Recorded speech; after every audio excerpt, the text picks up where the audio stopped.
10:23 ते 8:23च्या दरम्यान झोन 4 मधील चतुर्शृंगी पोलीस स्टेशन आणि येरवडा पोलीस स्टेशन हद्दीमध्ये परराज्यात तेलंगणा येथे पाठवलं होतं। सदर ठिकाणी जाऊन त्यांनी आरोपीचा शोध घेतला आणि सदर ठिकाणी आरोपीला ताब्यात घेऊन त्याच्याकडून मुद्देमालाचा शोध घेतला। या आरोपीचं नाव आहे नरेंद्र बाबू नुनसावत, वय 27 वर्ष, हा राहणार आहे हैदराबादचा आणि हा आरोपी त्या ठिकाणी ड्रायव्हर म्हणून काम करतो। वेगवेगळ्या शहरामध्ये गुगलवर सर्च करून त्या ठिकाणी पोहोचतो आणि त्या ठिकाणी मोठ्या सोसायट्यामध्ये चोरी करतो।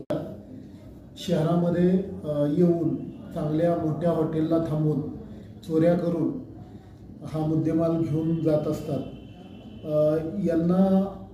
या सर्व आरोपींना या आरोपीला तपासादरम्यान असं लक्षात आलं की याच्यावर जवळपास 25 घरफोडीचे गुन्हे दाखल आहेत। या आरोपीकडून आपण जवळपास 2,45,000 किमतीचा मुद्देमाल रिकवर करण्यात आलेला आहे आणि यानंतरही तपासामध्ये अजून मुद्देमाल रिकवर होण्याची शक्यता आहे। नवनवीन बातम्या बघण्यासाठी आमच्या चॅनलला सबस्क्राइब करायला विसरू नका।